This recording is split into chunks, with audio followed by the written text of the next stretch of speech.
How many new students जो mid से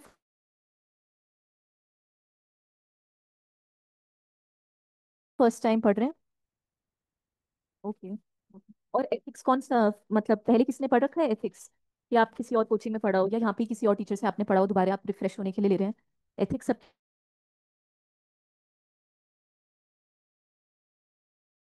silence. किसी का हुआ लोअर पीसीएस? श्योर या बता नहीं रहे हो? Don't be among those girls जो कहती हैं हमने कुछ नहीं पढ़ा फिर 90 आ जाते हैं। नहीं हुआ, सच में नहीं हुआ? अच्छा। Anybody who was near the cut off?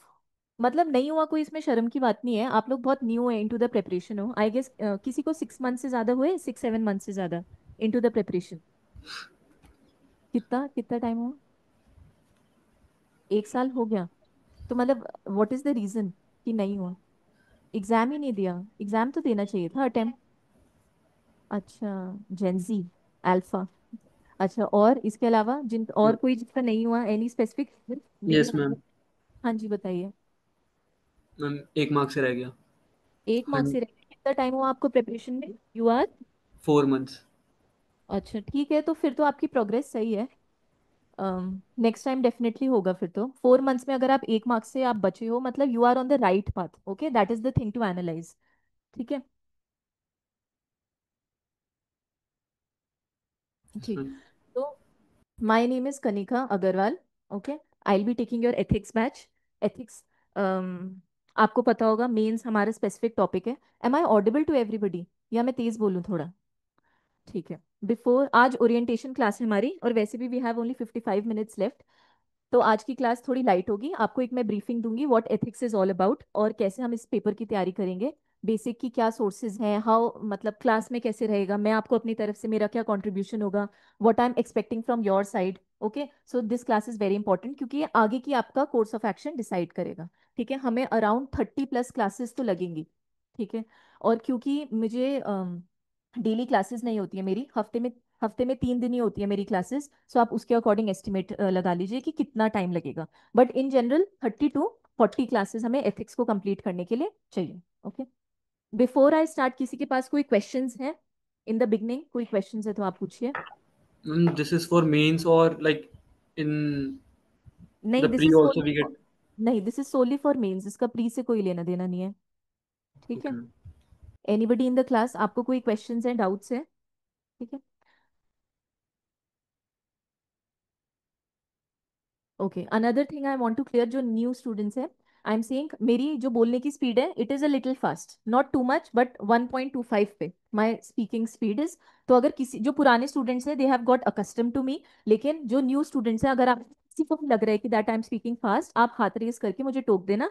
I I repeat and I go slow, ठीक है, क्योंकि it is a habit, it has been developed over a long period of time, so I find it difficult to regulate. Okay. But still मैं 1.5 से 1.25 पे आ गई हूँ। Still आपको अगर कोई दिक्कत होगी, यू कैन जस्ट से मी। चलिए एथिक्स में स्टार्ट करते हैं। देखो सबसे पहले,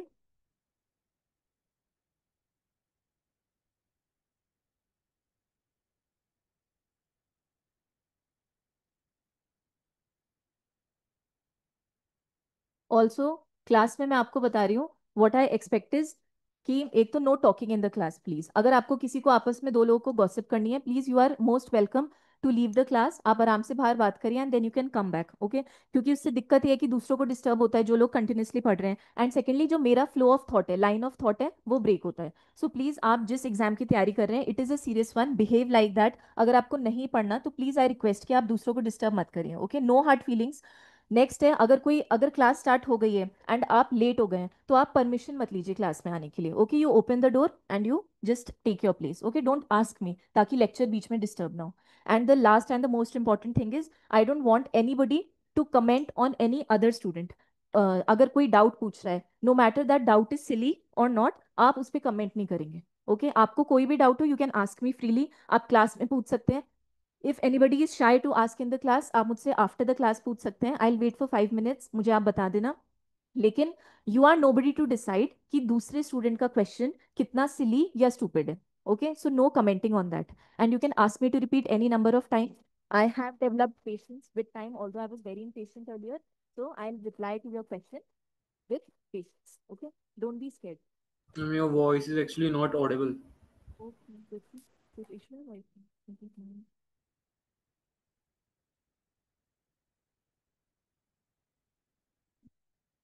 okay,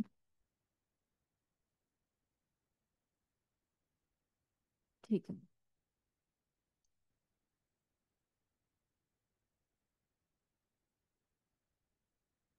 this will be a light class. तो कितने, 4 बजे से बैठे होंगे ना आप लोग, या कोई उससे भी पहले से है?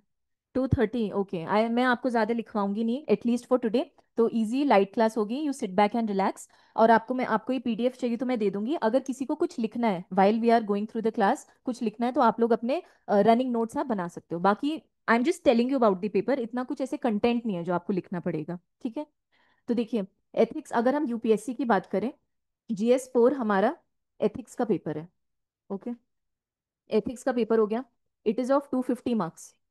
ओके, तो सबसे पहली बात आपको जो ध्यान रखनी है, जितना आप मेंस की बात कर रहे हैं हम, एक तो दिक्कत पहले मैं आपको वही सॉर्ट कर दूं कि मैक्सिमम जनता सिर्फ प्री की तैयारी कर रही है, मेंस की तैयारी देखिए कोई नहीं कर रहा है। अगेन हम लोअर पीसीएस के लिए देखेंगे, रिजल्ट इतना लेट आया है, अब सिर्फ 1 महीना बचा है। तो अगर किसी ने पहले तैयारी नहीं करी है तो एज इट इज उसका पेपर नहीं होगा। अगर वो 1 महीने पहले स्क्रैच से स्टार्ट कर रहा है तो देर इज नो पॉइंट, तो प्री निकलने का भी कोई फायदा नहीं है। इसीलिए मैं स्टार्टिंग से ये बोलते आई हूँ, आपको मेंस की तैयारी करनी ही पड़ेगी। और ऐसा नहीं है कि आप प्री को छोड़ के मेंस की तैयारी कर रहे हैं, फिर तो कोई मतलब ही नहीं है। जब आपको मेंस लिखने का कभी मौका ही नहीं मिल रहा है तो आप मेंस की तैयारी करके क्या करोगे? सो माय पॉइंट इज कि आप प्री और मेंस की तैयारी साथ साथ करेंगे। Many students in this coaching institute वो प्री की सारी क्लासेस अटेंड करते हैं, जैसे ही मेंस का टीचर आता है दे लीव द बैच। ओके, आप अपने में ही ऑब्जर्व करिए कि आज कितनी स्ट्रेंथ है एंड 10 डेज बाद कितनी स्ट्रेंथ होगी। Okay, and that has nothing to do with me कि मैं कैसा पढ़ा रही हूँ या नहीं, they are just genuinely not interested in studying about mains. तो आप ये समझिए, मेंस का सिलेबस बहुत ज्यादा वास्ट है। आप उसकी पहले से आपको प्री के side by side you have to make it complementary and supplementary to pre, तभी कोई फायदा है। वरना आप कितना ही प्री निकाल लो, यू लैंड अप नोवेयर। और मान लेते हैं जैसे तैसे आपका अगर मेंस निकल भी जाता है तो भी जो मेरिट लास्ट में बनेगी after adding the mains and interview marks, फिर भी आप कहीं के नहीं रहोगे। आपने इंटरव्यू अगर दे भी दिया, back to square one. Okay, जहां से आपने स्टार्ट किया था वहीं पे आप एंड करोगे। सो मेंस के नोट्स एटलीस्ट रेडी होने चाहिए। एक बार जितना भी सिलेबस है you have to go through that. अगर आप प्री के बाद ये सोच रहे हो मैं कहाँ से पढूं, मैं नोट्स ही नहीं आपके हाथ में, तो you are already out of the race. No matter आप फिर दिन में 12 घंटे या 14 घंटे पढ़ लो, that doesn't make any sense. Okay, तो आप Ma'am, ये देखो। just one doubt is there. हाँ Like जी। ethics is asked in UK PCS paper or not? Yes, it is asked. There is a subject like mains in mains. There is exam for this. Yes Or yes, ethics is a full okay, fledged paper in okay, okay. Uttarakhand PCS also. ठीक है, जितने भी हम state PCS exams हैं सबका pattern अलग है, but ethics is asked. कहीं कहीं एथिक्स को क्वांट के साथ इंटीग्रेट करके पूछते हैं, कहीं कहीं ethics is a wholesome paper अलग से। सो अब देखने वाली चीज क्या है, हम जितना वेटेज जीएस को देते हैं, जैसे अगर आप अपने आपके 20, अगर आप 10 आवर्स पढ़ रहे हो, नॉर्मली 7:, ऐसे देखिए अगर आप 3 मंथ्स तैयारी कर रहे हैं फॉर मेंस, तो उसमें 15 डेज नॉर्मली लोग एथिक्स को देते हैं, 15 डेज या 10 डेज, और बाकी टाइम हम जीएससी पढ़ते हैं। अगर आप जीएस का वेटेज थोड़ा भी कम करोगे, माय पॉइंट इज कि अगर आप जीएस को प्रोपोर्शनेटली कम करोगे और एथिक्स को प्रोपोर्शनेटली ज्यादा करोगे अपने स्टडी आवर्स में, या जितना आप टाइम उसकी मेहनत में डिवोट करते हो, तो आपके जो रिजल्ट्स हैं, रिजल्ट्स आपके मल्टीपल टाइम्स होंगे। इन द सेंस, जैसे आप एथिक्स जीएस में आप कितना, पूरे साल हम जीएस ही पढ़ते हैं। ओके, एथिक्स हमने एक बार पढ़ के छोड़ दिया, कुछ लोग वो भी नहीं करते हैं, प्री के बाद एथिक्स करते हैं। अब रिजल्ट क्या होता है, इतना जीएस पढ़ने के बाद भी जो आपको मार्क्स मिलते हैं जीएस में, वो आपकी मेहनत के प्रोपोर्शन में नहीं मिलते हैं। Okay, it is a very subjective thing. फिर अगर हम एथिक्स की बात करें, देखिए एथिक्स भी सब्जेक्टिव है, लेकिन पॉइंट ये है कि आपको कम मेहनत में जीएस के कंपैरिजन में 1/3 या 1/4 मेहनत में आपको जीएस से ज्यादा मार्क्स मिल जाएंगे। ओके, सो कॉस्ट बेनिफिट की बात है, जो कॉस्ट बेनिफिट रेशियो है जीएस और एथिक्स का वो बहुत ज्यादा है। जैसे अगर हम यूपीएससी में देखें, GS 1 to 3, each paper is of 250 marks. Okay, and GS 4 है। आप इसमें इतना ज्यादा टाइम आप डिवोट करोगे तब भी हो सकता है आपको हायर एंड पे 100, एक हम स्टैंडर्ड लगा रहे हैं कि क्या मार्क्स आते हैं, एवरेज मार्क्स ना, जिनका इंटरव्यू कॉल आता है 100, 80, और वी कैन से ये चलिए 100 ही इसको ले लेते हैं।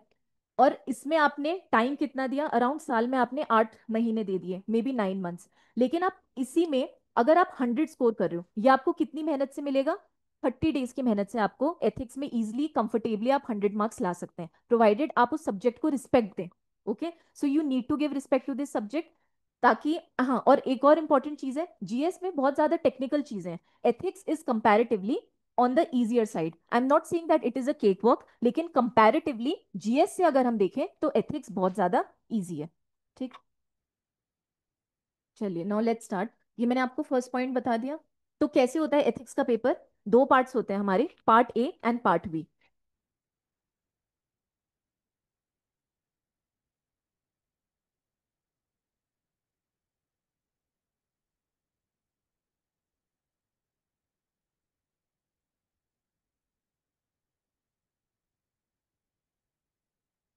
ठीक है, तो पार्ट ए हमारा क्या होता है? थ्योरेटिकल पार्ट होता है। इसमें आप पे थ्योरी बेस्ड या नॉर्मल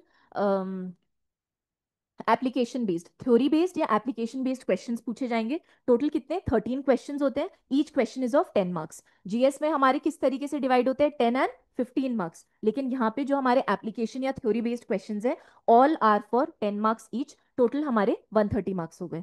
फिर जो हमारा पार्ट बी है, part B includes case studies. अब केस स्टडीज क्या होता है, जिनको नहीं पता, आपको एक प्रॉब्लम दी जाएगी और आपको एक अथॉरिटी दे दी। मान लेते हैं कि किसी डिस्ट्रिक्ट में दंगे हो रहे हैं, आप वहाँ के डिस्ट्रिक्ट कलेक्टर हैं, और भी आपको उसके साथ इश्यूज दिए जाएंगे कि उन दंगों का रीजन क्या है, उससे क्या हो गया, मान लेते हैं फिजिकल वायलेंस हो गया।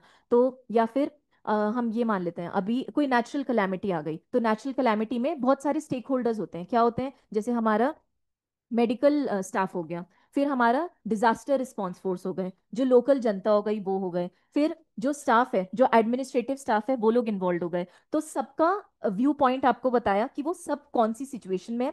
Now you being the district collector, इस सिचुएशन को आप कैसे हैंडल करोगे, आप क्या डिसीजंस लोगे? तो अच्छा खासा 10 से 15 लाइन का एक क्वेश्चन होता है, जिसमें पूरी आपको केस समझाया होता है।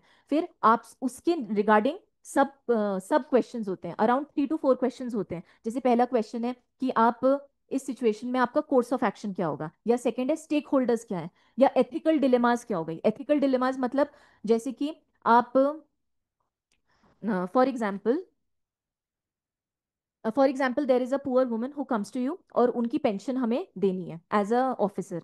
अब प्रॉब्लम क्या है? She does not have the required documents, but you know that she is a needy woman. तो आप उसकी हेल्प भी, उनकी हेल्प भी करना चाहते हो। बट दूसरी तरीके से अगर देखा जाए, हम एडमिनिस्ट्रेटिव रेगुलेशंस को फॉलो करें, अगर रूल्स एंड लॉज को फॉलो करें, she is not complying with the rules and laws. लेकिन आप ऐसी सिचुएशन में क्या करोगे? क्या आप एकदम रेड टेपिज्म फॉलो करके, या आप अपनी ड्यूटीज फॉलो करके जो उनकी पेंशन है बियॉन्ड द ड्यूटी या बियॉन्ड द रूल्स जाके उनकी हेल्प करोगे, just because you know that she is a genuine case?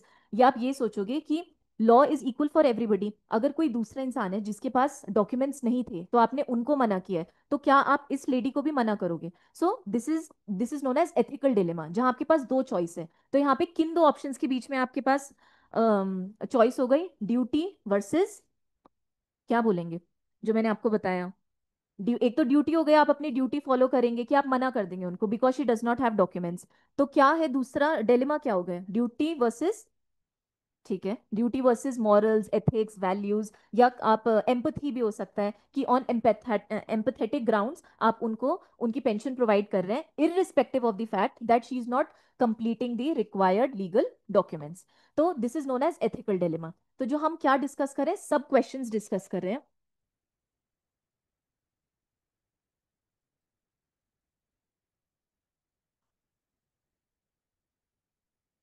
What I am telling you what a case study is, तो आपको अराउंड 10 to 12 लाइन्स में पूरा case explain किया। इसके सब पॉइंट्स हो गए। जैसे पहला पॉइंट है ethical dilemmas. Ethical dilemmas, course of action,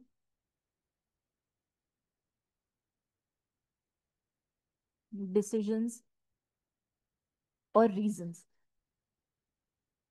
ठीक है, तो जैसे ये पूरा हुआ और finally you have to conclude. तो यहाँ पे पूरा केस उन्होंने एक्सप्लेन किया। सेकंड, एथिकल डिलेमास मैंने आपको समझाया क्या होता है।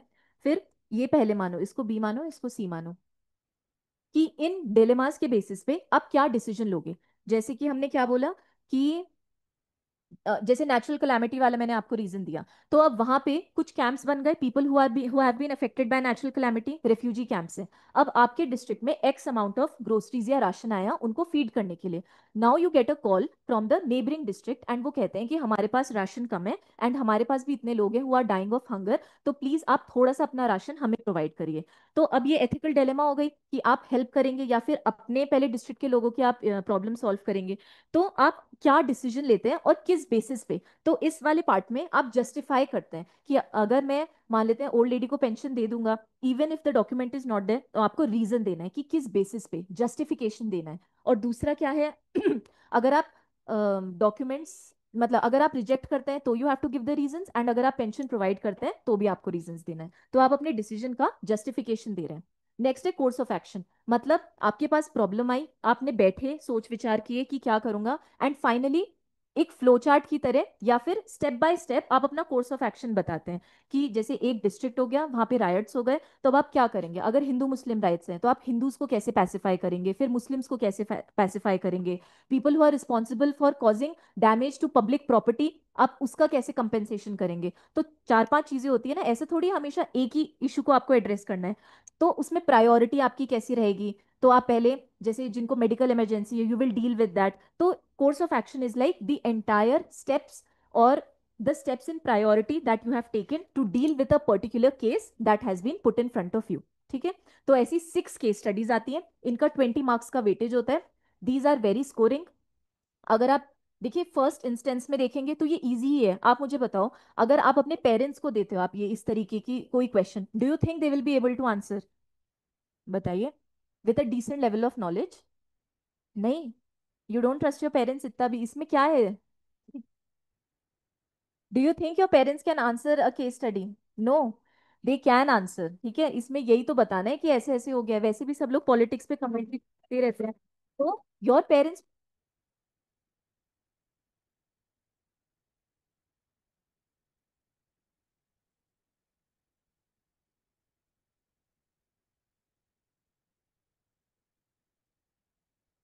Your voice is not coming.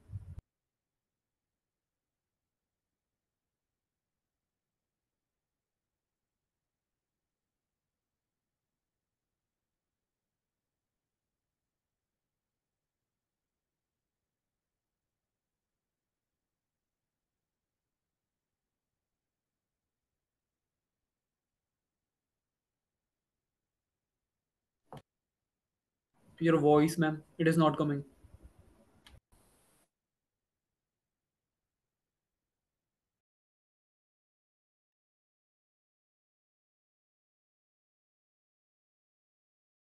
See, am I audible now Anubhav? Yes, ma'am. Are others also facing Prachi and Shivam, are you there? Are you listening to me? Yes, ma'am. Yes, ma'am. Can you hear me? Yes, ma'am. Anubhav, then there is a problem from your end because other students can hear me. ठीक है। No, ma'am. Actually, the voice was not coming, and Shivam raised the question. Okay okay, can you hear me now? Yes, ma'am. ठीक है। क्या बता रही थी मैं last? हाँ ठीक है। सो आई वाज सेइंग कि आपके पेरेंट्स भी इनको आंसर कर सकते हैं, लेकिन व्हाट विल, इसी तरीके से अगर आपके पेरेंट्स कर सकते हैं तो अ स्टूडेंट जिसने कम तैयारी करी है वो भी इसको आंसर करेगा, या वो एथिक्स ऑल टुगेदर छोड़ के ही चले गए, he can also answer, paper वो भी कंप्लीट कर लेंगे। लेकिन what will make the difference between you and that candidate और योर पेरेंट्स?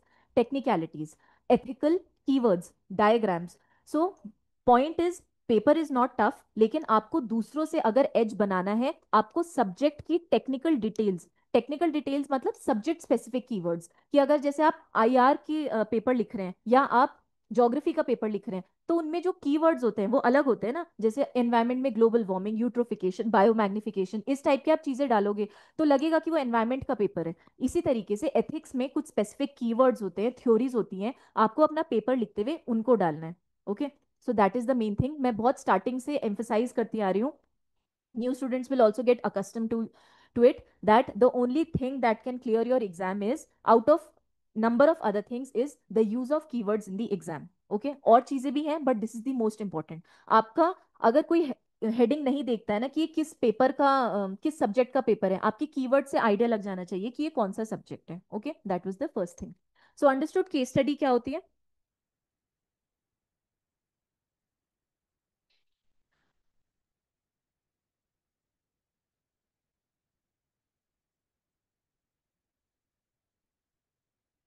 फिर उसके बाद देखिए, इसका कोई फिक्स्ड कंटेंट नहीं होता है। इसका क्या मतलब है, जैसे अगर आप एनवायरनमेंट में बायोमैग्निफिकेशन का चैप्टर पढ़ते हैं, उस पे कोई क्वेश्चन आता है, आपको उसी चैप्टर में से कंटेंट उठा के आपको उस आंसर में पुट करना है। लेकिन यहाँ पे फिक्स्ड कंटेंट नहीं है। इसका क्या मतलब है, देखो, जैसे एक आपका चैप्टर हो गया वैल्यूज का। वैल्यूज में हम पढ़ते हैं इंटेग्रिटी एंड ऑनेस्टी। और बताओ वैल्यूज। अरे वैल्यूज तो बिना एथिक्स पढ़े भी पता होगा। ठीक है चलो। compassion. हाँ, कंपैशन। ऐसे थोड़ी वैल्यूज ही नहीं पता अगर एथिक्स नहीं पढ़ा है तो। ठीक है। तो अब आपने वैल्यूज एक चैप्टर पढ़ा। दूसरा आपने पढ़ा ड्यूटीज ऑफ, ड्यूटीज नहीं, qualities, qualities of officer. Okay. इसके अंदर आप जैसे करते हो प्रोबिटी। प्रोबिटी मीन्स करप्शन ना करना, हाई लेवल ऑफ इंटेग्रिटी। एक इंटेग्रिटी होता है, इससे भी ऊपर का इंटेग्रिटी होता है प्रोबिटी। फिर और क्या हो गया, एज एन ऑफिसर क्या क्वालिटीज होनी चाहिए बताइए। Leadership. ठीक है। और ठीक है, डिसीजन मेकिंग, ऑब्जेक्टिविटी बोलते हैं उसको। नाउ लिसन, ये दो अलग अलग चैप्टर्स हैं जो हम कवर करेंगे। अब आप पे क्वेश्चन अगर आता है कि वैल्यूज का, कि ह्यूमन वैल्यूज क्या हैं, आपको इस चैप्टर में से नहीं पता, तो आप ये तो डाल सकते हैं ना क्वालिटीज ऑफ ऑफिसर। ऐसे थोड़ी है कि जो ऑफिसर बनने जा रहे हैं उन्हीं में लीडरशिप और ऑब्जेक्टिविटी प्रोबिटी होगी। अगर कोई दूसरा एग्जाम दे रहा है तो उसके पास ये नहीं होनी चाहिए। सो point is the content is interchangeable. आपको पेपर के अंदर नहीं वेरीफाई हो रहा है ये क्वेश्चन किस चैप्टर से है, तो कोई दिक्कत नहीं है, आपको वेरीफाई करने की नीड भी नहीं है। अंडरस्टूड। तो कंटेंट इंटरचेंजेबल होता है, which means that there is nothing right and wrong. अगर आप केस स्टडी में भी जाएंगे ना, देखिए केस स्टडी में भी सही गलत कुछ नहीं है। अगर फॉर एग्जाम्पल आपका जो बेटा है उसने कोई क्राइम कमिट किया है, ओके, एंड यू आर, हाँ, and you are in the police department. अब क्वेश्चन यही है कि उसने क्राइम किया है, आप उसको, यू विल ट्राई टू कि उसको सजा ना हो, या आप उसको सजा दिलवाना चाहेंगे। तो हर कोई यही लिखेगा कि मैं तो बहुत अच्छा, मतलब आई डू माई ड्यूटी, और मैं नहीं चाहूंगा कि मेरे बेटे को, सॉरी, मैं नहीं चाहूंगा कि he should pay for his misdeeds, and मैं उसको सजा दिलवाना चाहूंगा। हर कोई अच्छा बनने के लिए यही बोलेगा। लेकिन अगर आप ये भी लिखते हो ना कि आई ट्राई कि मेरे बेटे को सजा ना हो, that is also not wrong, बस आपका जस्टिफिकेशन सही होना चाहिए। So the good point is, जब कोई सही गलत ही नहीं है, आपको किस चीज के मार्क्स मिल रहे हैं, अपना पॉइंट रखने के। एंड अपना पॉइंट कितनी सुंदरता से, कितनी कन्विंसिंगली आप रखते हो, you will get marks for that. Okay, so there is nothing right and wrong. जैसे दूसरे सब्जेक्ट्स में क्या दिक्कत है, आप कोई केस कोट कर रहे हो, आपको डेट्स याद नहीं है, ठीक है, आप पॉलिटी में आपको आर्टिकल याद नहीं है, ज्योग्राफी में आपको वो कोई कंसेप्ट का नाम याद नहीं है, तो उस चीज से आपके पेपर में अगर आपने एरर किया तो दैट विल रिफ्लेक्ट। लेकिन यहाँ पे there is nothing right and wrong. Understood. So this is the advantage of this paper. फिर कीवर्ड्स पे आई हैव टॉक्ड इनफ। फिर वही कोट्स, तो ये तो हर जगह लागू है, आप कोट्स जितना यूज करोगे उतना अच्छा है, मतलब एक्स्ट्रा मार्क्स हो जाएंगे। फिर उसके बाद है format of case study application. Current, देखिए एग्जाम्पल्स हर जगह इंपॉर्टेंट है, लेकिन एथिक्स एक ऐसा पेपर है, a lot of examples will only justify और आंसर। जैसे अगर आप इस चीज के फेवर में हैं कि, फॉर एग्जाम्पल यही देख लेते हैं हम, क्वालिटीज ऑफ ऑफिसर। तो अगर आप एग्जाम्पल कोट करेंगे अच्छे ऑफिसर्स के, जैसे आपने किरण बेदी मैम का एग्जाम्पल दिया, और भी इतने मल्टीपल ऑफिसर्स हैं, तो किसका, ठीक है, आप दीपक रावत, हाँ, उत्तराखंड पीसीएस के पेपर में आप लिखेंगे तो जरूर लिखिए। तो जितने ज्यादा आप एग्जाम्पल्स कोट मिलेंगे, कोट करेंगे, उससे आपकी बात को तवज्जो मिलेगा, जस्टिफिकेशन आसान हो जाएगा आपके लिए। So examples are very important. And मैं दोबारा आपको बोल रही हूँ, पुराने बैच में मैंने कहा था, you have to maintain a diary, एक सेपरेट नोटबुक, जिसमें आप अपनी डे टू डे लाइफ में जो भी आपको मिलता रहता है अच्छे examples, you keep on inserting it. और आपको सोशल मीडिया से आप कोई अच्छे एग्जाम्पल्स देखते हो, या in general when you are coming to class, leaving the class, whatever is happening around you, जो भी आपको अच्छे एग्जाम्पल्स मिलते हैं, you have to put it. Okay. Next है डायग्राम्स। डायग्राम्स देखिए मैं आपको बनवाऊंगी, आई विल मेक श्योर कि मैं आपको 10 से 15 डायग्राम्स का एक टेम्पलेट दूं, ताकि आप उनको एज इट इज पेपर के अंदर उतार दें। एंड डायग्राम्स एग्जाम के अंदर जाके आप फ्रेश इनोवेट नहीं कर सकते। सो व्हाट इज इंपॉर्टेंट इज कि आप पहले से डायग्राम्स बना के जाएं, आपके पास एक सैम्पल बुक टाइप होनी चाहिए, प्लस आप उनको टेस्ट सीरीज में प्रैक्टिस करें। या ये याद रखना, जो चीज आप टेस्ट सीरीज में प्रैक्टिस कर रहे हो वही वहां पे पेपर में निकलेगी, because there is no time to think in the exam, there is no time to create things. जो आपने रटा हुआ है, जो प्रैक्टिस कर रखा है, यू विल बी, जो स्टिपुलेटेड टाइम पीरियड है उसमें आप उसी को you will be able to apply और vomit out, because there is no time for thinking. So आपको अपने प्री प्रिपेयर्ड डायग्राम्स बनाने पड़ेंगे। Okay, people are going to the extend that वो अपने इंट्रो और कंक्लूजन्स भी प्री प्रिपेयर्ड रखते हैं, कि अगर ऑनेस्टी पे सवाल आएगा तो मैं ये इंट्रो ये कंक्लूजन दूंगा। अगर साइंस की किसी क्वेश्चन पे सवाल आया, कि जैसे साइंस वर्सेस एथिक्स हो गया ना, क्लोनिंग में एक डिलेमा होता है क्या, जैसे हम किसी को अगर क्लोन कर रहे हैं तो ऑफ कोर्स वो साइंटिफिक प्रोग्रेस है, टेक्नोलॉजिकल प्रोग्रेस है, लेकिन उसमें डिलेमा क्या है, दिक्कत क्या है क्लोनिंग में? Tell me. क्लोनिंग नहीं, चलिए आप उनको ले लीजिए, artificial test tube babies. Okay, उसका बताइए क्या दिक्कत है उसमें, एथिकल डिलेमा क्या है, क्या गलत है आर्टिफिशियल बेबीज बनाने में, या टेस्ट ट्यूब बेबीज आप ले लो। Ma'am, it can be commercialized. How? नहीं तो कमर्शलाइज में क्या दिक्कत है, पैसा कमाना गलत थोड़ी है। Ma'am, self-interest would be prioritized in those case cases. क्या सेल्फ इंटरेस्ट, बताइए। Right. And basically the feelings of person will be not attached and exploitation of child will be more. ठीक है,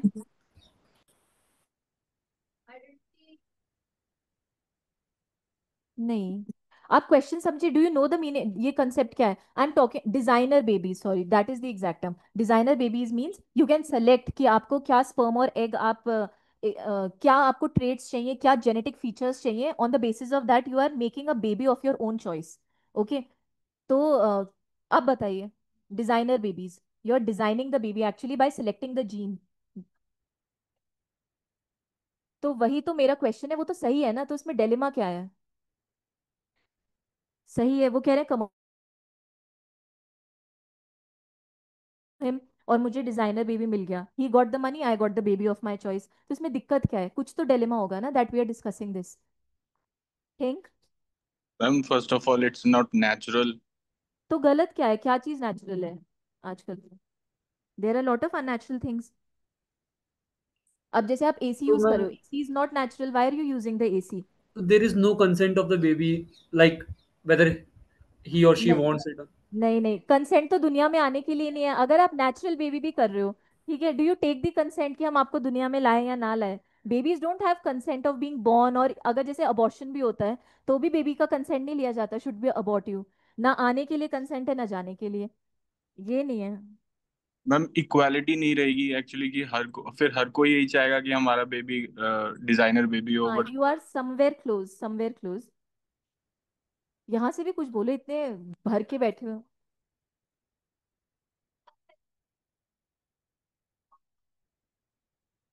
हाँ ठीक है, समवेयर यू आर क्लोज। तो इसको क्या बोलते हैं, मतलब आप इसको ऐसे मान लो, रेसिज्म, एक तो रेसिज्म हो गया, रेसिज्म ज्यादा प्रोवोक हो जाएगा, फिर उसके बाद प्रेफर करेंगे, हाँ ठीक है, ये भी बात ठीक है, और एक गैप क्रिएट हो जाएगा। देखिए इससे क्या दिक्कत है, मान लेते हैं अब जैसे basically the entire debate revolves around racism only, and racism is not just black and white, I am saying. तो इट इज लाइक, अगर फॉर एग्जाम्पल कोई ब्लू आइज बहुत प्रेफर कर रहे हैं, ओके, तो आप एक ऐसी जीन आप मैनेज करते हैं that you want blue eyes in your child. अब black and brown eyes they are not bad, लेकिन अगर डिमांड इतनी ज्यादा हो गई ब्लू आइज की, तो over the time period people with black and brown eyes they will B look down upon. या फिर आप स्किन कलर देख लो, फॉर एग्जाम्पल अब इंडियंस है, इंडियंस में ही तो कितना ज्यादा ऑब्सेशन है वाइट कलर को लेके। सो इफ समबडी, अगर हमने साइंस इतनी ज्यादा प्रोग्रेस हो गई that designer babies are becoming very common, तो जो वाइट स्किन टोन है उसको और ज्यादा बढ़ावा मिलेगा। फिर ऑलरेडी जो ब्राउन है, ओके, और who are not on the fair side, they are facing lot of discrimination, ये चीज और ज्यादा बढ़ जाएगी। Okay, so this is a science based question. तो from where did we start?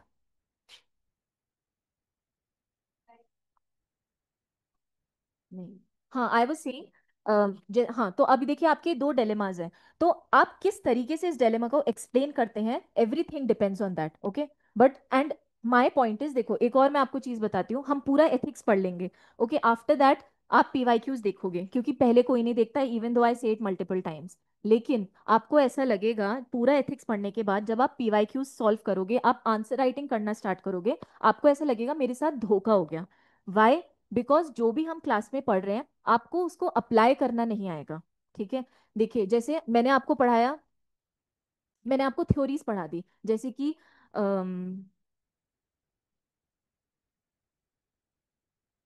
जैसे एनवायरमेंटल एथिक्स एक थ्योरी है, उसका सिंपल सा मतलब यही है, जैसे सस्टेनेबल डेवलपमेंट इज अ की कंसेप्ट ऑफ एनवायरमेंटल एथिक्स, कि जब हम एनवायरमेंट से डील करेंगे तो we have to deal with it ethically. इसी तरीके से साइंटिफिक एथिक्स हो गए आपके, कि साइंस में एथिक्स होना चाहिए, ऐसा नहीं है। वही जैसे न्यूक्लियर बॉम्ब है, अगर कोई न्यूक्लियर बॉम्ब बना रहे, इट डजेंट मीन ना कि आप उसको इमोरली आप उसको यूज करो। A country has nuclear bomb, they have advanced in technology, बहुत साइंटिफिक एडवांसमेंट करी है, लेकिन एथिक्स है, रूल्स है ना, कि ऐसे नहीं कि कोई आप पे अटैक नहीं, मतलब आप डिफेंड के लिए यूज कर रहे हैं, ठीक है, तो that shows the use of ethics. Now my point is कि आप एथिक्स की जो थ्योरीज हैं, जैसे हमने साइंटिफिक थ्योरीज पढ़ी, आप उसको पेपर के अंदर कैसे अप्लाई करोगे, that is the main challenge. इसलिए आपको ऐसा लगेगा मेरे साथ धोखा हो गया, क्योंकि जो आपने पढ़ा है, जो आपके नोट्स हैं, एज इट इज आप उसको पेपर में डाल ही नहीं पाओगे। जीएस में ऐसा होता है, चलिए फिर भी, कि आपने इस टॉपिक पे क्वेश्चन पढ़ा, आ गया। स्पेशली यूपीएससी की मैं बात कर रही हूँ, स्टेट पीसीएस में बिल्कुल दिक्कत नहीं आएगी, डायरेक्ट क्वेश्चन होते हैं। ठीक है, आपने जैसे पढ़ा ओएलक्यू, ऑफिसर लाइक क्वालिटीज, आपसे डायरेक्ट ओएलक्यू क्या होता है, और आपने जो नोट्स हैं उसमें थोड़ा याद करके, थोड़ा अपने आप से बना के, एग्जाम्पल्स डाल के, डायग्राम्स डाल के, चिपकम चिपकी करके आपका आंसर कंप्लीट हो गया। लेकिन यूपीएससी में आप पीवाईक्यूज जब देखोगे, आपको लगेगा ही नहीं, आपको लगेगा कि ये मैंने पढ़ा भी है कि नहीं, ये चैप्टर कौन सा है, चैप्टर छोड़ो, आपको हो सकता है सब्जेक्ट में भी डाउट हो जाए कि this is from ethics only. Okay, आपको लगेगा वो जीएस का क्वेश्चन है। So that is why I am saying कि आई विल ट्राई कि मैं आपको टाइमली इन मतलब स्टार्टिंग से ही एप्लीकेशन बेस्ड आपको पढ़ाऊं। बट उसके लिए क्या जरूरी है कि आप पीवाईक्यूज देखें, खुद से देखें। ठीक है, पीवाईक्यूज आप देखोगे तो आपको आइडिया होगा कि जो क्लास में हमने थ्योरी करी, फिर उसके बाद अगर कोई पीवाईक्यू डिस्कस किया, तो उनको कैसे आपस में आप उनको यूज कर सकते हैं। अब जैसे आपको एग्जाम्पल्स कोट करने होते हैं, हम वो भी पढ़ते हैं अपने स्पिरिचुअल लीडर्स या Indian as well as western leaders पढ़ते हैं, जैसे हमारे स्वामी विवेकानंद हो गए, और भी लीडर्स जो एथिक्स पे बहुत ज्यादा बात करते हैं, तो उनकी बातों को आपको कोट करना है जीएस एथिक्स के पेपर के अंदर। अब आप खुद सोचिए, how will you connect a leader जो बहुत ही हमारे पुराने टाइम के हैं, with science, with politics, okay, जो नई इवेंट्स है, विद नेचुरल कैलामिटीज। जैसे महात्मा गांधी ने बोल के गए थे कि nature has enough for every man's, complete करिए, nature has enough for every man's need but Need not for every man's greed. greed. तो आप इसको सोचो, सस्टेनेबल डेवलपमेंट गोल पे क्वेश्चन है, तो आप इसको इंटीग्रेट कर सकते हैं। आपको कोई नेचुरल कैलामिटी आई, तो आप इस गांधी जी के कोट को आप कोट कर सकते हैं यहाँ पे। पर वही है, इसके लिए दिमाग रनिंग होना चाहिए। अभी तो मैंने आपको बताया कि एसडीजी पे कोई क्वेश्चन है, तो आप किसको कोट करोगे, आपने महात्मा गांधी को कोट कर दिया। लेकिन जब तक आप क्लास में डेली इस चीज को नहीं प्रैक्टिस करोगे, this will never come to you. ठीक है, तो start, why I am telling you all this, ताकि आगे की क्लासेस में कैसे अप्रोच करना है, कैसे आपको पढ़ना है, और कैसा माइंडसेट होना चाहिए, दैट इज इंपॉर्टेंट। अंडरस्टूड? तो ये चीज आप ध्यान रखना। नेक्स्ट है, देखिए समवेयर अराउंड 140 मैक्सिमम स्कोर आ जाता है एकदम, जो टॉपर्स होते हैं, एथिक्स की मैं बात कर रही हूँ। और अगर आप अच्छे से प्रिपेयर्ड हैं तो 100 110 कहीं नहीं गए, if you are preparing. Okay, फिर नेक्स्ट है टाइम मैनेजमेंट। देखो एथिक्स के पेपर में time management is the biggest challenge, क्योंकि जो केस स्टडीज होती हैं, 6 केस स्टडीज हैं, एक आइडल पर्सन मतलब नॉर्मली लोग 15 से 20 मिनट लगाते हैं, तो आप उसमें देख लो कि अगर आपने 20 मिनट लगाए 6 केस स्टडीज में, 120 मिनट हो गए, 2 घंटे आपके गए। अब आपके पास बचे हैं 1 आवर, 1 आवर में 13 आपको क्वेश्चंस करने हैं। ओके, या आप ऐसे मान लो 65 मिनट्स भी बचे हैं, तो 5 मिनट्स पर क्वेश्चन, 13 5 से 65, विच इज वेरी डिफिकल्ट। आपको 2 पेजेस भरने हैं एक क्वेश्चन में, 10 मार्कर में 2 पेजेस होते हैं, बहुत दिक्कत होती है, केस स्टडीज नहीं कंप्लीट होती। तो आपका सबसे टाइम, देखो पूरा मेंस का process is a lot of is is a challenge in time, एक सेकेंड। लेकिन अगर उसमें से भी आपको रिफाइन करना हो, out of all the papers सबसे ज्यादा दिक्कत आपकी जीएस के पेपर के, जीएस 4 के पेपर के अंदर होगी। वो तो मीडियम पे डिपेंड करता है। ओके,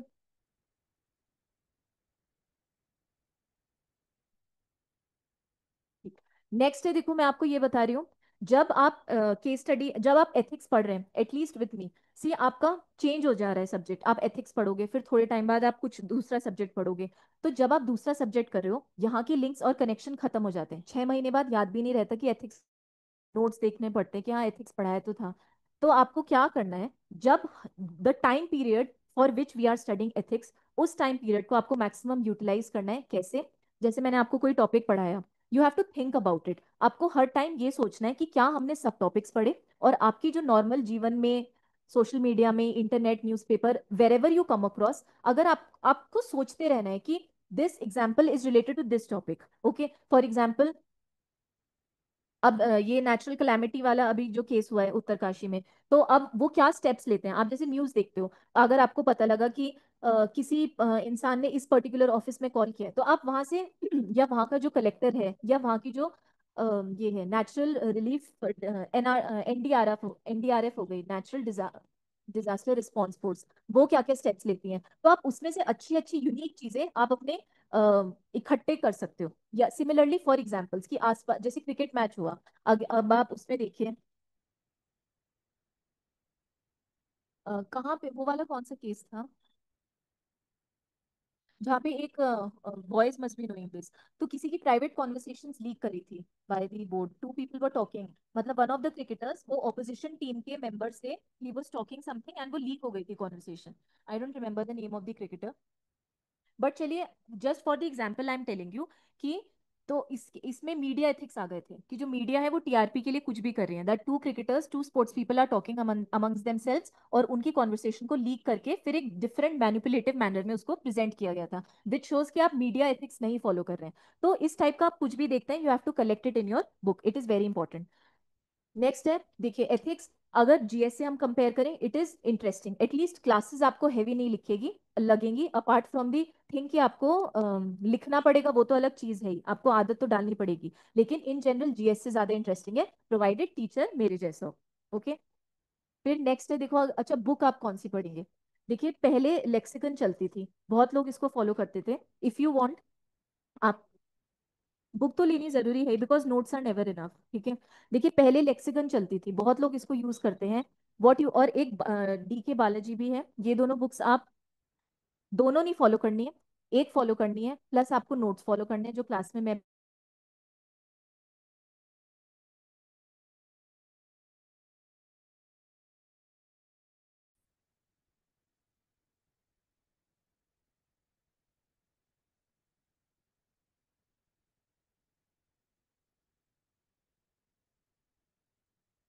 ठीक है, तो हाउ विल यू सिलेक्ट इस, देखिए इन दोनों के पीडीएफ मिलते हैं ऑनलाइन, तो आप टेलीग्राम पे पीडीएफ ढूंढ के you go through the index, एक बार आप ग्लांस करिए, पेजेस टर्न करके देखिए बुक कैसी है, उसकी सब हेडिंग, सब टॉपिक्स देखिए, लैंग्वेज पढ़िए, 8-10 पेज पढ़ो, एंड देन यू डिसाइड कि कौन सी बुक आपको ज्यादा अपीलिंग लग रही है।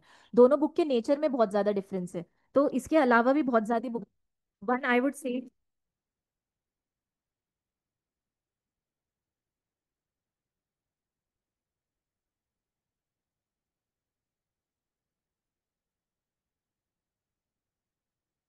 आप लोगों ने देखी होगी, अगर किसी को जो कोचिंग की बुक से पढ़ना चाह रहे हैं, आप मुझे लाके दिखाना, I will see and I will tell you, okay, but I am sure कि इट मस्ट बी डिसेंट, यहाँ का कंटेंट अच्छा उन्होंने प्रिपेयर किया है। तो I told you 4 ways, okay. तो what you have to do is, आप one of the book select करेंगे and plus class notes, this is basic, मतलब नॉट एडवांस लेवल, इतना बेसिक है, इसके बाद हम ऊपर करेंगे जब आप इतना कर लोगे, ओके। लेकिन किस लोगों का डाउट होता है, आर द नोट्स इनफ जो मैं आपको क्लास में दे रही हूँ, तो answer is no, the notes are never enough, okay. Even the book is also not enough, कोई भी एक particular book is not enough. लेकिन हम क्या करेंगे, इसका मतलब ये नहीं है कि हम 4 किताबें पढ़ेंगे, हम एक बेसिक लेवल पे पहुंच जाएंगे, एक बेसिक कंटेंट पढ़ के, उसके बाद हमारे पास टाइम होगा तो बिल्डअप करने के लिए तो बहुत चीजें होती हैं, ओके। बिल्डअप बहुत तरीके से किया जाता है, आप अपनी एक डिसेंट बेस लेवल तैयारी पहले पूरी करिए, अंडरस्टूड।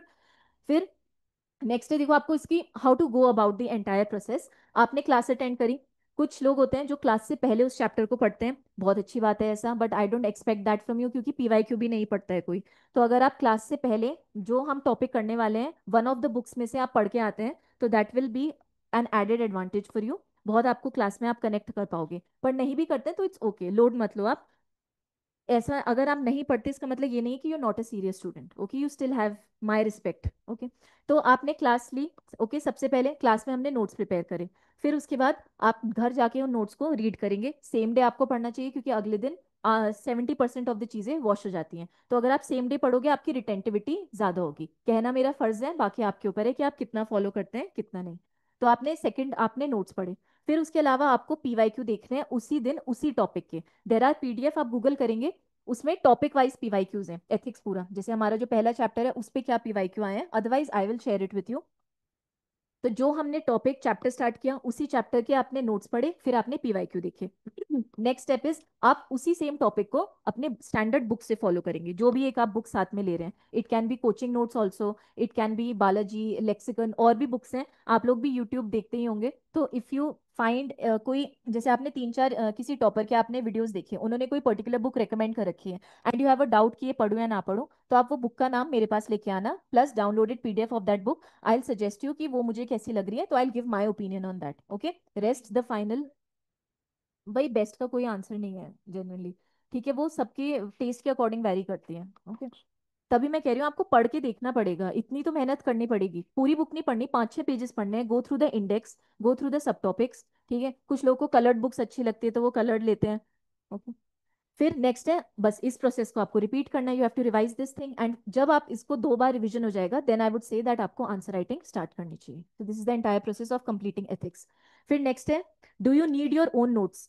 देखिए, मैं आपको क्लास में जो नोट्स लिखवाऊंगी, आपको उसमें थोड़ी एक्स्ट्रा स्पेस छोड़नी पड़ेगी आफ्टर एवरी चैप्टर। जो लोग A4 शीट्स में बनाते हैं उनकी तो कोई दिक्कत नहीं, आप कहीं भी इंसर्ट कर सकते हो पेजेस, बट जो लोग कॉपीज में बना रहे हैं, हर चैप्टर के बाद आप कम से कम 3 पेजेस छोड़िए, सो दैट आप बुक में जो भी एक्स्ट्रा चीज पढ़ेंगे जो मेरे नोट्स में नहीं है, या कोई भी आपको फैंसी एग्जाम्पल मिलेगा, या जैसे टॉपर कॉपीज हैं, लास्ट जब आप आंसर राइटिंग स्टार्ट करेंगे तो आप टॉपर कॉपीज भी देखेंगे, तो उन्होंने कोई अच्छी चीज लिख रखी है, कोई कोट मिला, एनीथिंग एक्स्ट्रा, तो आप उसको वहीं एक्स्ट्रा पेजेस में ऐड कर सकते हैं, जो हमारे फ्री पेजेस होंगे।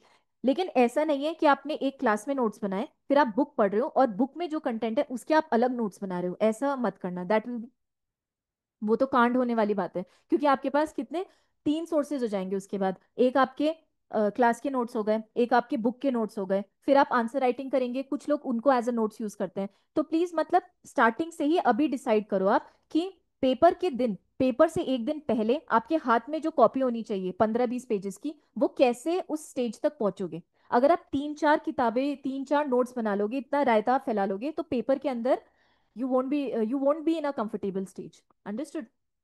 एंड नेक्स्ट है, देखिए, लास्ट पॉइंट मेरा ये है कि आपको, हमारा पर्पस क्या है, हमारा पर्पस एथिक्स को पढ़ना नहीं है, हमारा पर्पस है एग्जाम क्लियर करना। So from the beginning I am saying that you have to be very professional about the paper, don't get drowned in it, don't get over excited, एकदम जैसे एक प्रोफेशनल इंसान अपनी प्रोफेशन को follow करता है, इसी तरीके से आप पेपर को बहुत ही ऑब्जेक्टिव तरीके से आप देखिए। ऐसे नहीं कि आपको अगर कोई चीज अच्छी लग रही है तो आप उसको पढ़ते ही गए just because you are liking it. जो आपका लव ऑफ रीडिंग है, if anybody has love of reading, half of the people मजबूरी में तैयारी करते हैं, विच इज सैड, लेकिन in case anybody has a love of reading, so you have to control the urge. अब वो देखो, जो आप पढ़ रहे हो वो एग्जाम के हिसाब से कितना इंपॉर्टेंट है, उसकी पेपर में कितना वेटेज है, क्या उस चैप्टर से क्वेश्चंस आ रहे हैं कि नहीं आ रहे हैं। अगर नहीं आ रहे हैं तो just because you are liking that chapter उसको बार बार मत पढ़ो आप।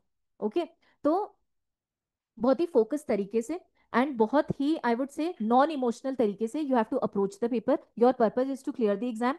एंड एथिक्स का पेपर, एथिक्स की पढ़ाई करते करते if you become a good ethical person, that is very good, but उससे अच्छे इंसान बनो या ना बनो, लेकिन पेपर में अच्छा अच्छा लिखना है, हैप्पी हैप्पी चीजें, गुड गुड चीजें ना, कि आप ये करेंगे, ड्यूटी करेंगे। Over the course of time if you follow, like जो भी हम पढ़ते हैं, if you are able to incorporate it in your daily life and आप एथिकल प्रिंसिपल्स फॉलो कर रहे हैं, तो बहुत अच्छी बात है, ठीक है, बट एटलीस्ट पेपर में यू शुड अपियर एथिकल। वैसे रिकॉर्डेड हिस्ट्री ये कहती है, जितना ज्यादा करप्शन, जो करप्टेड ऑफिसर्स हैं, अगर उनकी मार्कशीट खोल के देखें पुरानी, तो सबसे हाईएस्ट मार्क्स उन्हीं के हैं एथिक्स में। ओके, तो but I am not asking you to do corruption, but my main thing is कि आप रिजल्ट ओरिएंटेड रहना, while preparing, while studying, while doing answer writing, सब कुछ करते हुए ये मत भूलना that your goal is to clear the exam. Okay, exam clear करना है, ठीक है। Anything now you want to ask तो पूछिए। किसमें है मिनिमम मार्क्स एथिक्स में? नहीं नहीं, ऐसा नहीं है, मिनिमम मार्क्स कुछ नहीं। अच्छा ठीक है, रिलैक्स, इतना ऑफेंड नहीं होते। ओके, एनीबडी एल्स, कोई क्वेश्चन है तो आप पूछिए, कुछ तो होगा। नथिंग, ठीक है, चलिए थोड़ा सा फिर स्टार्ट करते हैं हम कंटेंट, बाकी कल से मैम हम प्रॉपर। हाँ जी। there is one question, like you gave an example of the lady, like whether hmm. she should get the pension or not. So like hmm. who is going to decide what is the ethicality there, like what is no right or one. what is wrong? नहीं नहीं, कोई नहीं decide करेगा। क्योंकि ethics relative होते हैं, मतलब हम ये भी पढ़ेंगे, देखिए एब्सोल्यूट और रिलेटिव एथिक्स। जैसे क्या डिफरेंस है इसमें।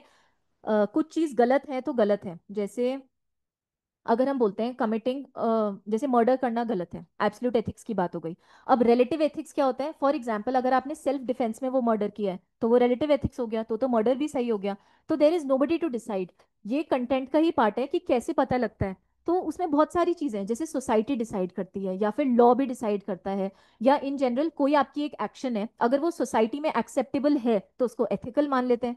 मतलब क्या होता है एथिकल का, like following certain principles and standards to decide what is right and what is wrong। लेकिन ये right और wrong कौन डिसाइड कर रहा है, मल्टीपल फैक्टर्स हैं उसके अंदर। तभी मैंने आपको स्टार्टिंग में बोला देर इज नथिंग राइट और रॉन्ग, आपको बस अपना पॉइंट अच्छे से जस्टिफाई करना है। Okay, that examiner will see कि उसका क्या व्यू पॉइंट है। Okay.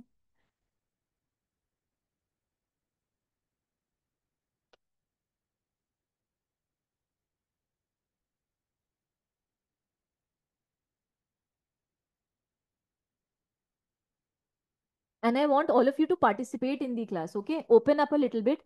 Maybe you take 1 or 2 days, but ethics, मुझे आप जितना ज्यादा आप क्लास में अपनी व्यूज दोगे, specially in ethics, this is not a content heavy subject in the sense कि टेक्निकल चीजें नहीं है, जैसे जीएस पेपर से इसकी नेचर बहुत अलग है।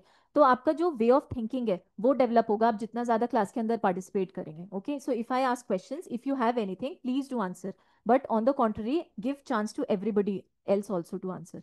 तो देखिए, हम ये पहला एक करते हैं, एथिकल डिलेमा हो गई है, ट्रॉली प्रॉब्लम। तो what is this trolley problem.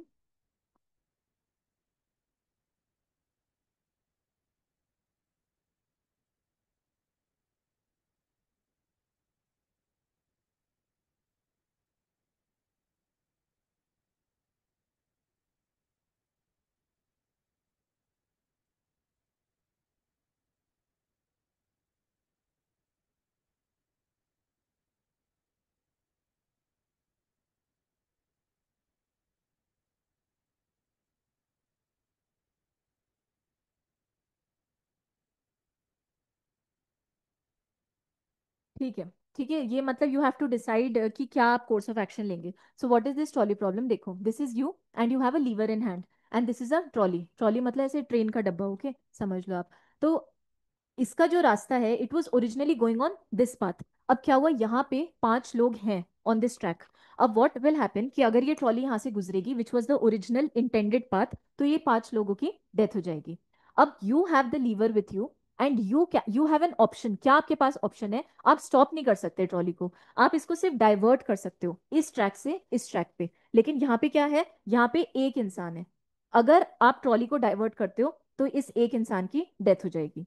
Now the question is कि what will you do in such a situation. Understood question, सबको समझ आया। You are the person in charge, you have a lever, यहाँ पे ये originally जा रही थी, there are 5 people, they can die if the trolley passes and you can divert it on this track and there is only single person over here. So क्या आप अपना justification दोगे, how many of you will let it pass. क्या बताया तो, यहाँ पे एक इंसान है, अगर आप डाइवर्ट करोगे दूसरे ट्रैक पे आ गया तो वहां पे एक इंसान है, बताइए। सिंगल विद जस्टिफिकेशन दो। अब इसमें तो ऐसे केबीसी मत खेलो कि यहाँ पे ऑप्शन 5 ऑप्शन 1, विथ जस्टिफिकेशन। ये भी तो बताओ कि अगर जैसे इन्होंने आपने बोला कि आप इधर डाइवर्ट करोगे, क्यों, क्योंकि वहां पे 5 लोग मर रहे हैं, यहाँ पे एक है तो 4 की जान बच गई, ऐसा। ठीक है, हाँ। क्या इंपॉर्टेंट नहीं है, वही गरीब की जिंदगी की कोई इज्जत नहीं होती ना।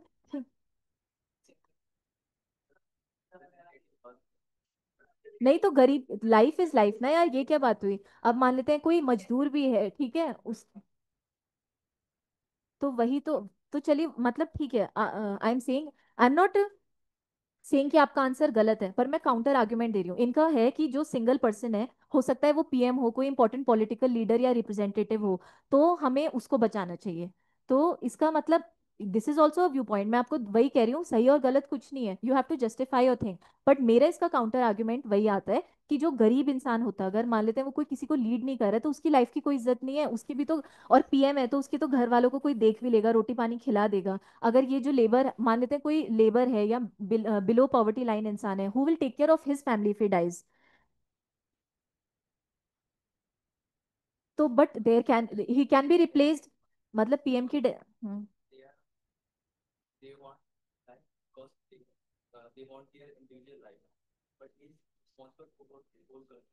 But there can, but PM is replaceable ना, एक पीएम की डेथ हो गई, दूसरा पीएम हम ला सकते हैं। नहीं, पॉलिटी नहीं पढ़ा। Immediate elections with in 6 months होते हैं। क्या है पॉलिटी का हमारा कि चलिए ठीक है, ओके, मतलब ओके, वो आपका व्यू पॉइंट है। और कोई anybody else? Ma'am, we should go with the one. There is one people because the we should नहीं, impact. आई शुड बोलो, you will go I, with what? I should go with the one where is one person because the impact of the accident for the five families will be more when we compare to the single person. ठीक है, okay. Ma'am utilitarian ethics but greatest still their life happiness. Has a value ना। Repeat, जो online please repeat. Ma'am utilitarian ethics greatest happiness for the greatest number. ठीक है, आपने पढ़ रखा है पहले एथिक्स? मैम पीएसआईआर में पढ़ा हुआ था बस। ओके ओके, ठीक है। And others?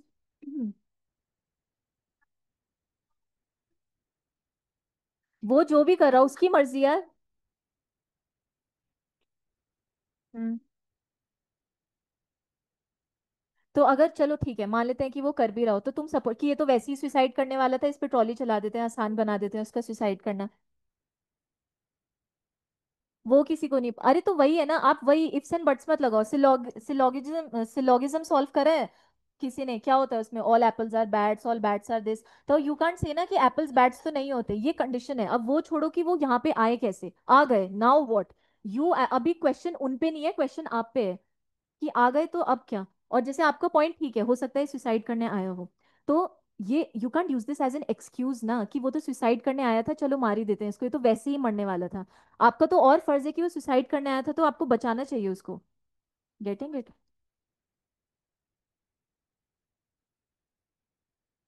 नहीं, ट्रॉली में, ट्रॉली ऑटोमेटिक है। ठीक।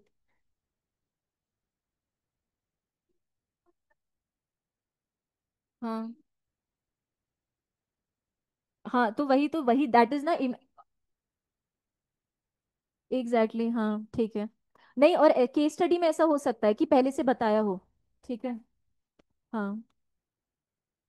बॉयज, जरूरी थोड़ी ना है कि कोई मरेगा, अरे उस पे ट्रेन चल जाएगी, मरेगा नहीं वो। नहीं, ये मान के चल रहे हैं कि मरेगा। Anybody else? We can decide on faith कि like whatever is going to happen ठीक है। like अपने आप ही हो जाएगा नहीं, केस तो यही है, 1 और 5। आपने क्या बोला? ऑनलाइन? कि फेथ स्टूडेंट्स, पे हाँ। डिसाइड कर लेते हैं मैम जो अपना आप होगा वो अपना आप ही हो जाएगा मतलब जिस साइड जाना चाह रहा है वी आर नॉट अच्छा। Someone who to decide like whether नहीं, some you are someone, you have the lever, तो you are someone to decide ना। और जो आप कह रहे हो ना फेट पे, तो ओरिजिनली तो वो वहां पे जा रहा था 5 आदमियों के पास ना, उसको मार, तो मतलब द मेजोरिटी सेज कि एक को ही मारना चाहिए। ठीक है। Don't expect a answer from my side, because I am not giving you any answer कि क्या सही है क्या गलत है, या what is missing in the question. Hmm. Hmm. The you are saying the person on this rank. नहीं नहीं, nothing like that, nobody is relative. He is a person, इसकी ऑफिशियल रेलवे में काम करता है, ये ऑफिशियल ड्यूटी है, यहाँ पे एक इंसान है, यहाँ पे 5 इंसान है, इसके हाथ में लीवर है, कोई किसी का सगा संबंधी नहीं है। So the question is complete. ठीक है। So I am not, there is, we are not coming to any conclusion, we'll study ethics last में आपसे, जब last day of the class होगा, then I ask you again, let's see कि आप अपने answer को किस तरीके से जस्टिफाई कर सकते हैं, और इसका कोई एक आंसर नहीं है। ठीक है, अगर मैं आपको बोलूंगी कि हाँ आप इसको बचाओ तो सही हो, या इसको बचाओ तो सही हो, ऐसा कुछ नहीं है। I don't have any point of view, my point of view doesn't matter. Ma'am तो मार्क्स किस बेसिस पे मिलते हैं मतलब? एग्जामिनर के मूड पे। ठीक है, देखिए मार्क्स आपको, मैंने आपको बताया तो कि आप अपने आंसर को किस तरीके से जस्टिफाई करेंगे, जैसे और बहुत सारी थ्योरीज होती हैं, वही हम आगे पढ़ेंगे। देखो, एक थ्योरी कहती है maximum good for maximum people. ठीक है, मतलब जहाँ पे ज्यादा लोगों का फायदा हो रहा है उसको आप करो, और इसी थ्योरी से आप गए, आपको टेक्निकली नहीं पता था, लेकिन आप ये बोल रहे हो ना, एक जान 5 जाने जाने से अच्छा एक जान जाए, तो इम्पैक्ट 5 फैमिलीज परेशान होंगी रादर देन एक हो। तो यही हमारी ये कौन सी फिलोसफी है कि maximum good of maximum people. तो आपने अगर ये कोर्स चूज करा है एंड आप लिखते हो I will go by this ABC theory, जिसमें ऐसा ऐसा है, तो I am taking this decision, इस बेसिस पे आपको मिलेगा। अब आपने लिख दिया कि मैं एक ही इंसान को है 5 को, और आपने उसका बैकिंग रीजन नहीं लिखा, तो you will not get marks. Understood? Again I am saying कि जस्टिफिकेशन के लिए आपको थ्योरी आनी चाहिए, एग्जाम्पल्स आप आने चाहिए। मान लेते हैं कि इस टाइप का केस आपने पहले कहीं देखा है, और हो ना पॉलिटी के अंदर कि ऐसा ऐसा हुआ था, सुप्रीम कोर्ट ने जजमेंट दिया, तो मैं भी इस चीज के फेवर में हूँ। कोई आपसे कहता है कि अगर रिफॉर्म्स लाने हैं, तो आप एआरसी की रिपोर्ट लिखते हो कि मेरे हिसाब से ये होना चाहिए, और एआरसी भी यही कहती है, तो क्योंकि एआरसी एक हाईली रिस्पेक्टेड बॉडी है, तो आप अपनी ओपिनियन को उसकी ओपिनियन से बैकअप दे रहे हैं। अंडरस्टूड? तो entire paper, entire mains is only about justifying your answers and points, इसीलिए हम एग्जांपल्स देते हैं। एग्जांपल्स ऐसे ही परेशान करने के लिए नहीं है कि एग्जांपल्स डालो, एग्जाम्पल्स हम इसलिए डालते हैं ताकि हम जो बात कह रहे हैं उस बात को तवज्जो मिले, एग्जामिनर समझे कि मैं हवा में ये नहीं कह रहा, देयर इज अ रीजन कि पास्ट में। ओके, जैसे आप देखते हैं जो सुप्रीम कोर्ट के जो लॉयर्स, आप उनकी जो प्रोफेशन है, वो कोर्ट के एग्जांपल्स देते हैं ना, वो हाई कोर्ट में कोई केस फाइट कर रहे हैं, तो वो सुप्रीम बताएंगे कि ऐसा ऐसा केस था, तब सुप्रीम कोर्ट ने ये जजमेंट दिया था, इसलिए जो मेरा पॉइंट है वो भी सही है। ओके, इसलिए हम ये सब चीजें कोट करते हैं। तो this was the trolley problem, याद रखना है इसको। लेट्स सी कि किसको याद रहता है। ऑन द लास्ट क्लास हम देखेंगे कि कौन किसको कैसे जस्टिफाई करता है। तो जो मैंने आपको ये बताई, maximum benefit of maximum people, this is just one theory. और भी हम थ्योरीज पढ़ेंगे, हो सकता है कि आपको दूसरी किसी थ्योरी से आप उस चीज को जस्टिफाई कर पाए कि हमें जो सिंगल इंसान है उसको बचाना चाहिए। ठीक है, एक व्यू पॉइंट ये भी तो हो सकता है, ओरिजिनली कहाँ जा रही थी, 5 लोगों के पास जा रही थी, तो it was in their fate ना कि ठीक है, वही वो जो एक इंसान है जिसकी कोई गलती भी नहीं, he was not even there, maybe वो ट्रैक पे इसलिए आया हो क्योंकि वहां पे ट्रेन नहीं आने वाली थी, ओरिजिनली ट्रेन ओरिजिनली उस तरफ जा रही थी ना, तो डेस्टिनी पे हम छोड़ देते हैं। ओके, तो और भी व्यू पॉइंट्स हो सकते हैं, हो सकता है पूरा सिलेबस करके you can come back to a new answer. हाँ, ये बात तो सही है, उसकी डेस्टिनी हमारे हाथ में है।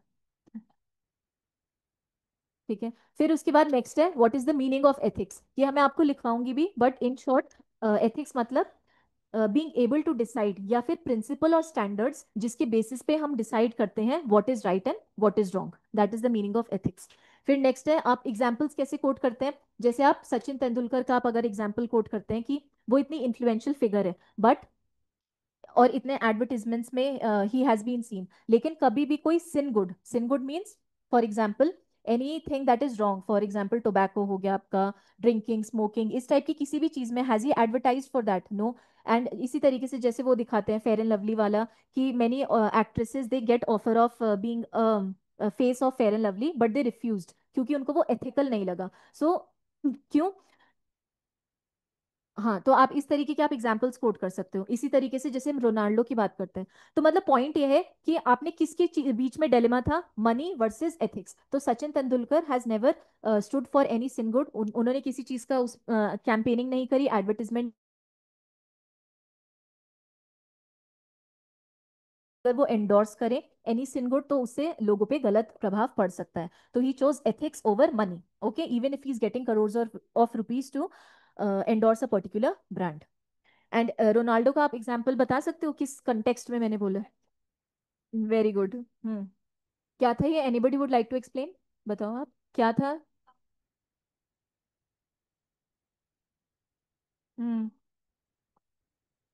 हम्म। ठीक है, अंडरस्टूड। तो मतलब he had both the options, he had Coke and water in front of him, and he is a fitness freak and very respected sportsman. तो जब वो खुद अपना कोक नहीं कंज्यूम करते हैं, तो उन्होंने कोक को साइड रखा, एंड उसका देखो आप इम्पैक्ट कितना ज्यादा हुआ कि नेक्स्ट डे कोक के शेयर्स गिर गए थे drastically. Okay, so that was the impact of his actions. And सोचो अगर वो उसको नेगेटिवली भी, अगर like if he pretending that he is consuming Coke, तो उससे जो जनरेशन है या जो जनता है उस पर कितना ज्यादा इन्फ्लुएंस होता। सो this is the choice between ethics and money. फिर हाइंस डिलेमा हम कल करेंगे, ट्रॉली प्रॉब्लम की तरह ही है ये भी, दूसरी प्रॉब्लम। अच्छा, व्हाट, ये किस चीज का आंसर है? What ethics is not. जैसे हमने बोला एथिक्स आर द प्रिंसिपल्स और standards for deciding the difference between right and wrong, लेकिन व्हाट एथिक्स इज नॉट। सबसे पहले रिलीजन लेते हैं हम। डू यू थिंक कि अगर कोई चीज, क्या पूछ रही हूँ मैं, ध्यान रखना, अगर कोई चीज रिलीजन से सैंक्शनड है, do you believe that it has to be या it will be ethical? With example, अगर आप मना यस कह रहे हैं तो वाई, नो कह रहे हैं तो वाई। एक second, I am repeating the question. My question is, if anything is sanctioned या endorsed, approved by religion, do you think that it will be ethical? जरूरी है ऐसा, अगर कोई चीज रिलीजन अप्रूव कर रही है तो आई वॉन्ट आंसर्स और एग्जाम्पल्स। हम्म, ठीक है, ठीक है, ओके, क्योंकि life is important. Okay, anybody else, और कोई अच्छा एग्जाम्पल? ठीक है, ओके।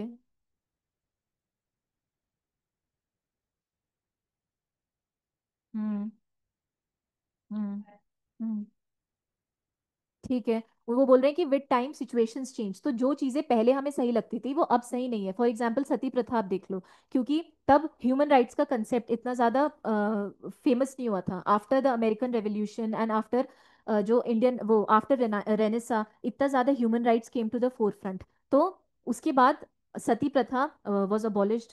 और कोई आप रिलीजन में एग्जाम्पल देंगे? Anything recent that has happened, it is related to court cases also. Ma'am Sabarimala case. ठीक है, Sabarimala case, okay fine, it is against equality. ठीक है, one more example then we'll end the class from this side.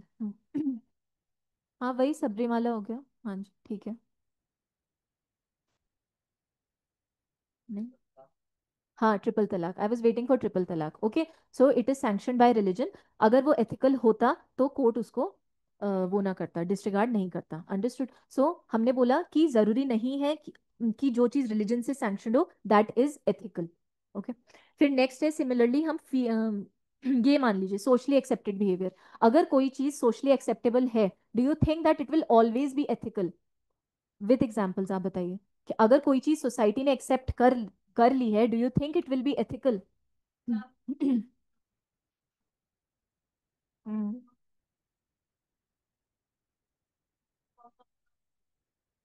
नहीं, आप क्या बोल रहे हो कि live in relations are not accepted by society, ये कह रहे हो ना आप?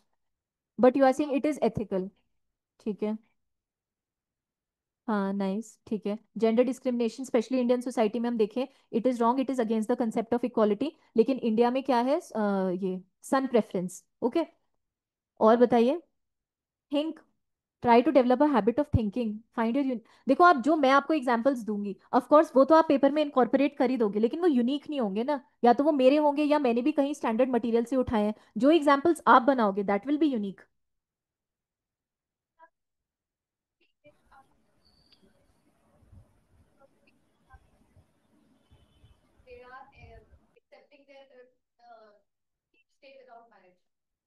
नहीं, इसमें कुछ एथिकल अनएथिकल का नहीं है। Discrimination on the basis of color of skin. ठीक है, आप मुझे उसका एग्जाम्पल दीजिए। Anything that is accepted in society पर वो अनएथिकल है। ठीक है, डाउरी भी ठीक है। अच्छा सही है, let's go to next thing, law की आप बात करिए। एनीथिंग जो लॉ से सही है, या आप कोई पास्ट एग्जाम्पल भी दे सकते हो, लीगली वो सही है लेकिन एथिकल नहीं है। अंडरस्टूड? लीगली लॉ हमारा अलाउ कर रहा है उस चीज को, लेकिन यू थिंक कि वो एथिकल नहीं है। This Consumption can of be. हाँ, alcohol or tobacco products. तो लॉ अलाउ Legally कर। it is right. So, हम्म, थोड़ा तेज बोलो आप, हाँ इंटरव्यू में आवाज नहीं सुनाई देगी वरना आपकी किसी को। क्या आपने बोला कि माइनर को? हाँ,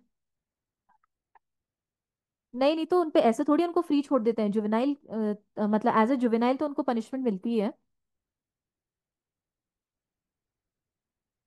चलिए ठीक है, एनीथिंग मतलब I accept that. A better example क्या है मेरा, आप पास्ट का भी कोई एग्जाम्पल दे सकते हैं। Anything that is allowed by law, law कह रहा है सही है लेकिन यू थिंक या सोसाइटी थिंक्स कि वो अनएथिकल है। Capital punishment ma'am. ठीक है, नहीं अनएथिकल, तो लॉ ने कब कहा मैरिटल रेप सही है? ठीक है, पर at least it is not saying ना दैट इट इज राइट। उन्होंने उसके लिए स्पेशल प्रोविजन नहीं बनाया, but they are not saying that it is right ना। You not getting the question. मेरा, I am repeating again, law के हिसाब से वो चीज सही है। या पास्ट में भी आप कोई एग्जाम्पल दे सकते हो मुझको? वो मुझे नहीं पता।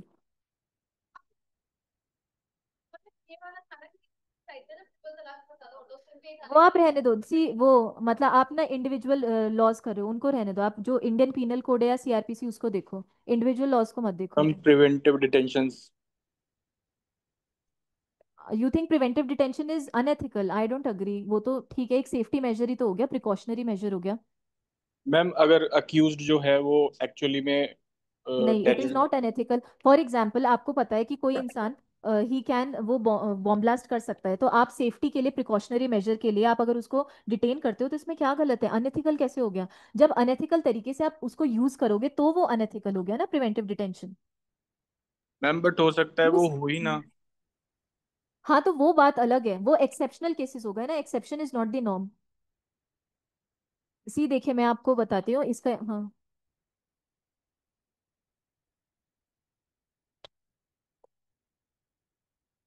तो इसमें लॉ क्या है? ऐसा कोई लॉ मैम नहीं है कि न्यूक्लियर वेपन्स नहीं बना सकते। I am tax talking about law. Evasion. आप डिबेट करो from the topic. Ma'am tax evasion. तो टैक्स इवेजन कैसे हो गया? टैक्स इवेजन ने बोला लॉ के हिसाब से सही है। आप क्वेश्चन ही नहीं समझ रहे, नॉट गेटिंग द पॉइंट। आपने बोला टैक्स इवेजन, मेरा क्वेश्चन क्या था कि लॉ के हिसाब से सही होना चाहिए और वैसे गलत हो सकता है वो। कैसे और कौन डिसाइड करेगा गलत हो सकता है? You as an individual, society या रिलीजन। दो चीजें हो गई, लॉ और यहाँ पे हो गया इंडिविजुअल, सोसाइटी या रिलीजन। ये लोग बोल रहे हैं कि दैट इज रॉन्ग, और लॉ कह रहा है कि वो चीज सही है। रिलीजन भी आ गई यहाँ पे, ठीक है, हाँ।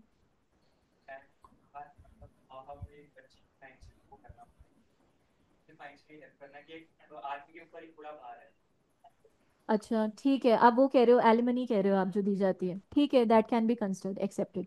armed नाइसी। force, one, ma'am special powers they do कौन have सी? when in like in Ladakh or in border areas.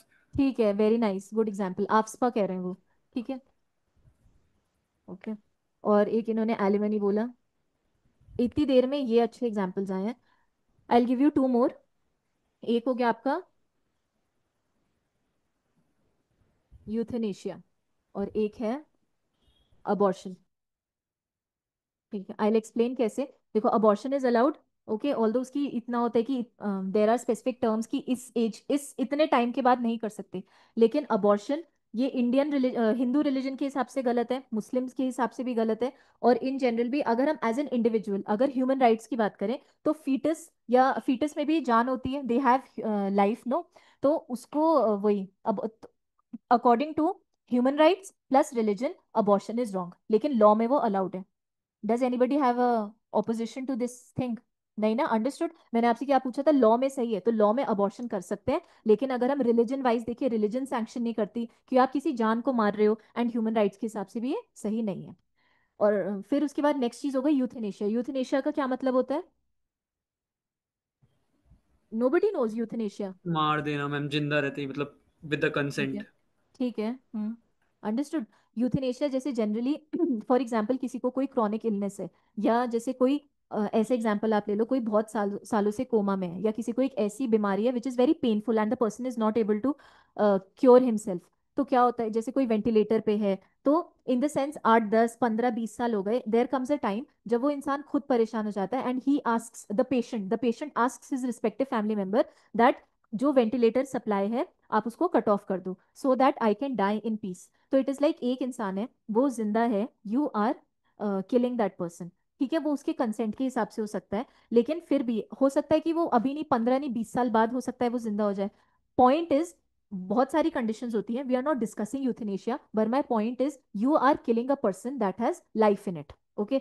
तो लाइफ इज सेक्रेड, ये हमारा अब हम कैसे, जब हम कंटेंट करेंगे हम उसमें करेंगे कि गीता में लिखा है, ऋग्वेद में लिखा है that human life is sacred, चाहे वो एनिमल हो या फिर वो ह्यूमन हो, तो you need to preserve a sacred life. तो आप इसके अंदर अपने आंसर को जस्टिफाई करने के लिए क्या बोलोगे आप, कि euthanasia is wrong because Rigveda में ऐसा लिखा है कि human life is sacred. Okay, इस तरीके से आप अप्लाई कर सकते हो अपने मतलब एप्लीकेशन बेस्ड आप आंसर दे सकते हो, जस्टिफाई कर सकते हो। अंडरस्टूड? ठीक है, so that's all for today. Tomorrow will full फ्लेजेडली will start the class and notes start करेंगे हम। Thank you.